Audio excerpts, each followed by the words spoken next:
Perkenalkan, kami dari kelompok 8. Pada kesempatan kali ini, kami akan mempresentasikan materi tentang pertumbuhan ekonomi jangka panjang. Untuk materi pertama akan disampaikan oleh saya sendiri, Hans Konstantini dengan 3 NPM terakhir 094. Dan kemudian akan dilanjutkan oleh rekan-rekan saya. Pada slide ini, saya akan menjelaskan bagaimana pertumbuhan ekonomi bermula dari perubahan besar pada masa revolusi industri. Pada awalnya, sebelum tahun 1750, banyak masyarakat bekerja sebagai agraris dan hanya memproduksi barang kebutuhan pokok. Namun, ketika Inggris mulai mengembangkan teknologi seperti membuat mesin pemintalan dan mesin penenunan, efektivitas di bidang industri menjadi meningkat sangat pesat, yang membuat banyak masyarakat mulai beralih profesi dari bekerja di bidang agraris menjadi bekerja di bidang industri. Di sini terdapat gambar kurva PPF yang menunjukkan adanya pergeseran kurva PPF ke arah luar. Hal ini menunjukkan bahwa adanya pertumbuhan ekonomi yang terjadi. Hal ini didukung dengan adanya perkembangan teknologi, penambahan modal, dan peningkatan kualitas tenaga kerja. Hal ini membuat masyarakat dapat memproduksi lebih banyak daripada sebelumnya, sehingga membuat perekonomian menjadi berkembang dan membuat kurva PPF bergeser ke arah luar. Kemudian, pertumbuhan ekonomi mulai berlanjut ke negara-negara maju dan didukung oleh inovasi teknologi seperti perangkat digital dan alat ilmiah modern yang membuat proses produksi menjadi lebih efisien. Meskipun bentuk pertumbuhan yang berubah, tetapi pada dasarnya tetap sama, yaitu adanya peningkatan produktivitas melalui modal dan inovasi. Di sini terdapat data GDP yang menunjukkan bahwa GDP Cina dan India tumbuh lebih cepat dibandingkan dengan negara maju lainnya.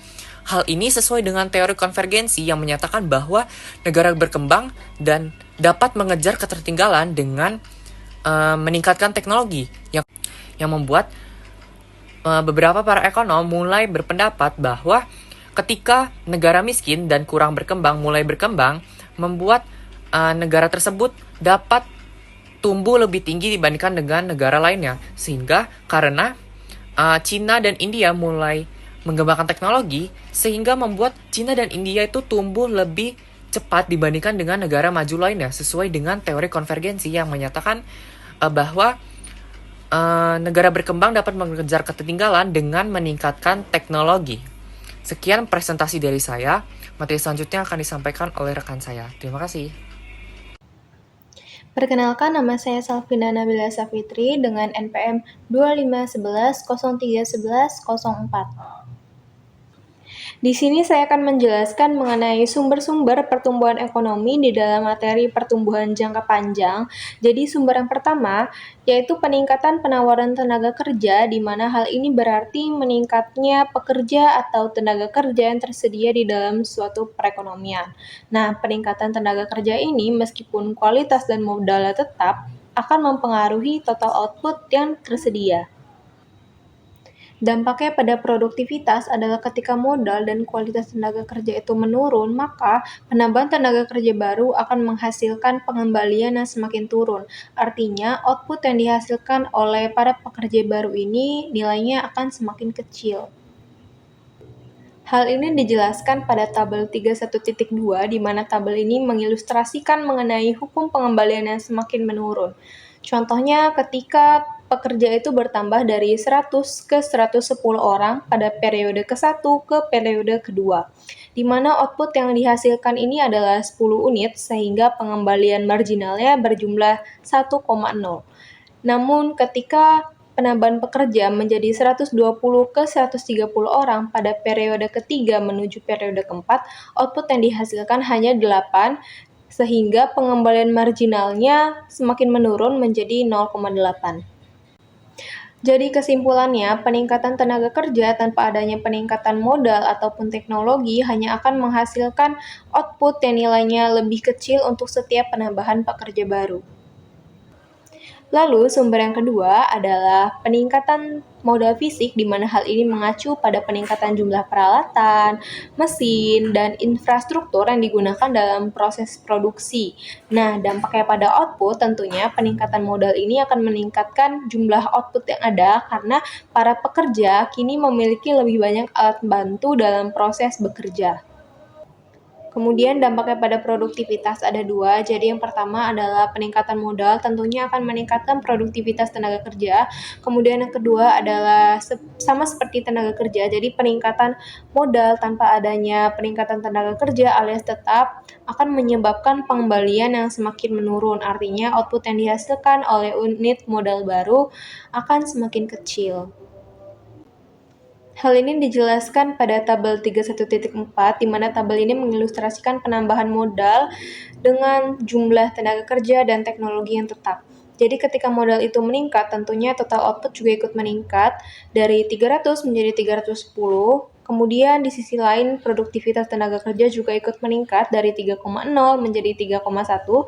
Hal ini dikarenakan setiap pekerja kini memiliki lebih banyak modal untuk membantu mereka dalam proses bekerja. Akan tetapi, pengembalian modal awal akan mengalami penurunan atau pengembalian tertinggi. Jadi ketika modal ini terus ditambahkan, maka pengembalian marginalnya juga akan semakin menurun. Contohnya seperti 1,0 menjadi 0,9 menjadi 0,8 dan seterusnya. Hal ini berarti penambahan modal justru akan memberikan pengembalian yang semakin menurun atau disebut juga dengan diminishing returns. Kemudian, sumber yang ketiga adalah peningkatan penawaran tenaga kerja atau modal manusia. Hal ini mengacu pada jumlah total pengetahuan dan keterampilan yang dimiliki oleh seorang pekerja yang mereka dapatkan dari proses pendidikan, pelatihan, bahkan pengalaman. Kemudian, dampaknya pada output dan produktivitas, peningkatan modal manusia akan meningkatkan kualitas tenaga kerja. Hal ini memungkinkan pekerja untuk menghasilkan output yang lebih besar dari jumlah input yang sama, sehingga hal ini merupakan sumber daya yang esensial untuk pertumbuhan jangka panjang.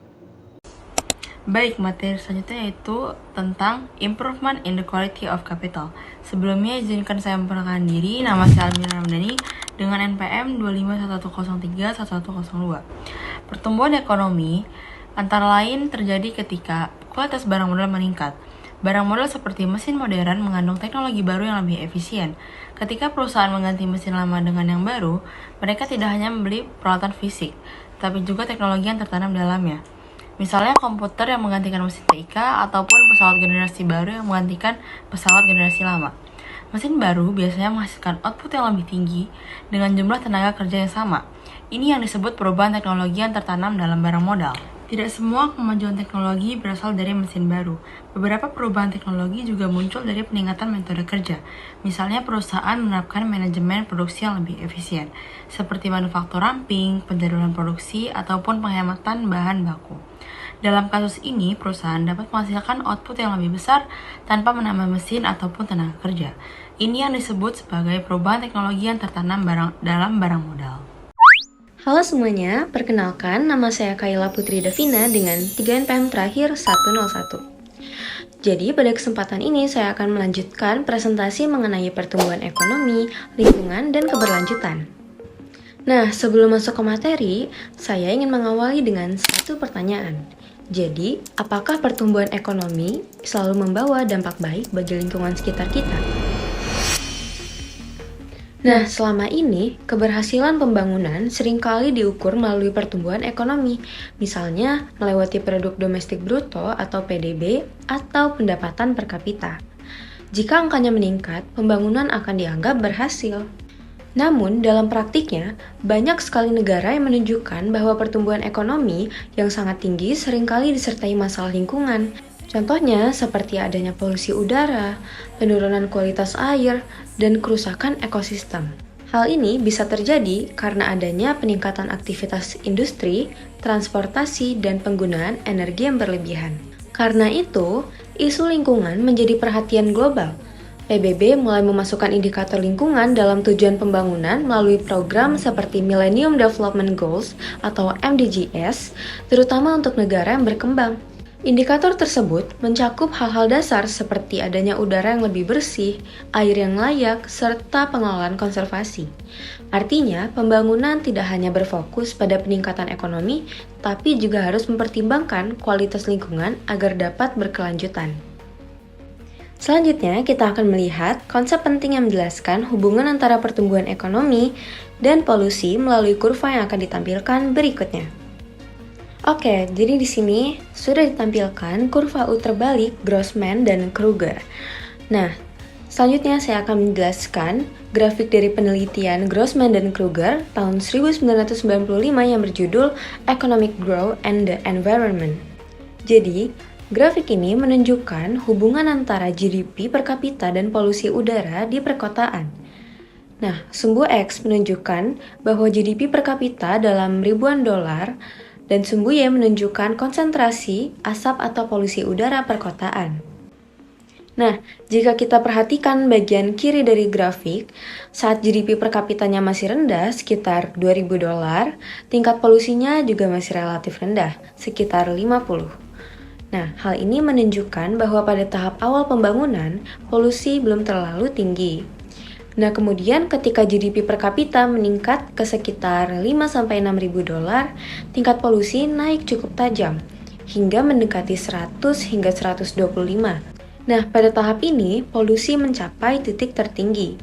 Hal ini biasanya terjadi karena industrialisasi meningkat, sementara teknologi dan sumber energi yang digunakan masih banyak yang belum ramah lingkungan.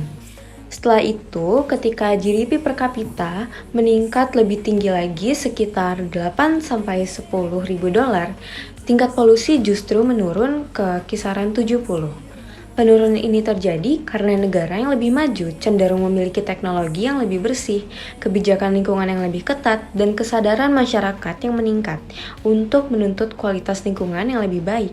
Nah, pola naik terlebih dahulu lalu turun inilah yang disebut dengan kurva U terbalik, yang menggambarkan bahwa pertumbuhan ekonomi tidak selalu meningkatkan polusi secara terus-menerus. Setelah melewati titik tertentu, pertumbuhan dapat disertai perbaikan kualitas lingkungan.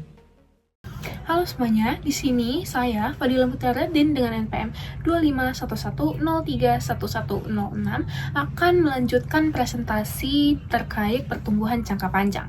Di sini saya akan menjelaskan terkait tantangan dan solusi serta arah kebijakan dari materi ini, dan juga saya akan menjelaskan kesimpulan yang telah dijabarkan oleh rekan-rekan saya. Baik, yang pertama saya akan menjelaskan tantangan-tantangan yang dialami oleh negara berkembang. Tantangan yang dialami oleh negara berkembang itu juga sangat kompleks, teman-teman, di mana kebiasaan negara berkembang yang terus-menerus mengeksploitasi sumber daya alam itu masih sering dilakukan, seperti mengeksploitasi minyak, mengeksploitasi bahan tambang, dan juga mineral, serta sumber daya alam lain yang tidak bisa saya sebutkan. Lalu, apabila aktivitas ini terus-menerus dilakukan oleh negara berkembang, maka hal tersebut dapat merusak alam, sehingga dalam jangka panjang akan menimbulkan bencana-bencana yang kita tidak inginkan. Seperti itu. Nah, dalam negara berkembang, umumnya teknologi produksi yang digunakan itu masih sering boros energi dan juga mencemari lingkungan. Lemahnya regulasi pemerintah juga masih ikut andil dalam pertumbuhan jangka panjang di negara-negara berkembang, sehingga menimbulkan tantangan seperti industri-industri yang tahu apabila negara-negara berkembang tersebut tidak memiliki regulasi yang baik, sehingga ia terus mengeksploitasi sumber daya alam tanpa adanya sanksi yang kuat, serta tingginya biaya untuk peningkatan produksi bersih juga itu menjadi tantangan. Maka dari itu peningkatan di negara berkembang sulit untuk dilakukan. Lalu, tekanan dari negara-negara maju juga ikut andil dalam tantangan-tantangan yang dihadapi oleh negara berkembang. Seperti negara maju biasanya memindahkan sampah produksinya ataupun sampah dari negaranya itu ke negara berkembang lewat perdagangan yang murah serta proses produksinya yang tidak sesuai dengan standar proses produksi seperti itu, sehingga hal tersebut membuat sampah-sampah di negara berkembang itu semakin menumpuk, seperti fast fashion ataupun thrift yang sedang marak dilakukan oleh anak muda zaman sekarang. Hal tersebut dapat mendukung pencemaran lingkungan lebih tinggi lagi. Nah, selanjutnya, pertumbuhan penduduk di negara-negara berkembang itu juga semakin tinggi, namun rendahnya anggaran pemerintah itu membuat pengelolaan lingkungan itu semakin sulit dan menantang.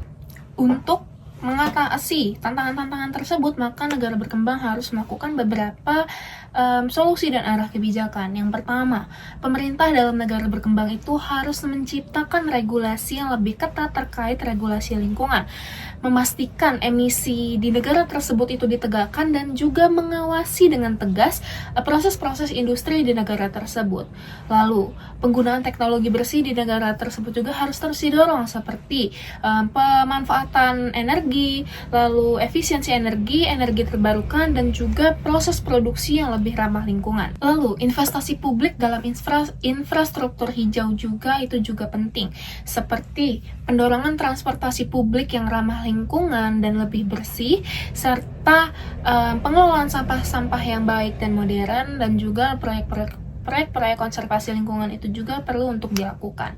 Nah, peran andil masyarakat juga tidak kalah penting, teman-teman. Dimana ketika masyarakat itu sadar dan menuntut akan lingkungan yang lebih bersih dan lebih baik, hal tersebut akan mendorong perusahaan dan juga pemerintah untuk melakukan perubahan dan mulai berubah untuk lingkungan yang lebih baik lagi. Selain itu, kerjasama antar internasional juga perlu untuk tetap dilakukan, karena banyak tantangan-tantangan yang merupakan permasalahan lintas negara itu sering terjadi, sehingga diperlukannya transfer teknologi, pendanaan hijau, dan juga komitmen global untuk mengurangi polusi secara global.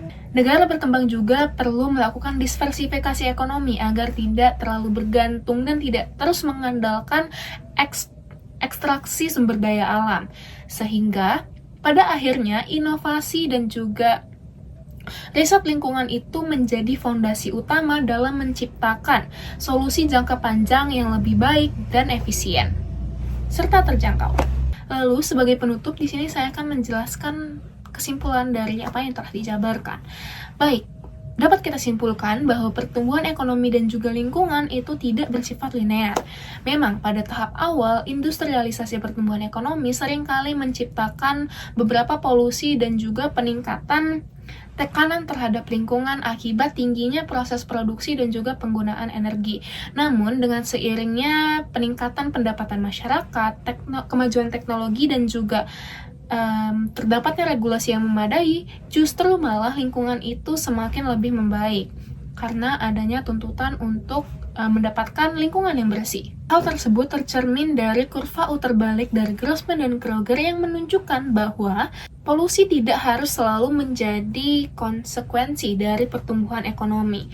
Dengan adanya regulasi yang baik dan mendukung, maka pertumbuhan itu dapat berjalan seiring dengan perlindungan lingkungan. Sekian presentasi terkait pertumbuhan jangka panjang dari kelompok 8. Saya mewakili rekan-rekan saya meminta maaf apabila terdapat kesalahan yang disengaja ataupun tidak disengaja. Saya akhiri, wassalamualaikum warahmatullahi wabarakatuh.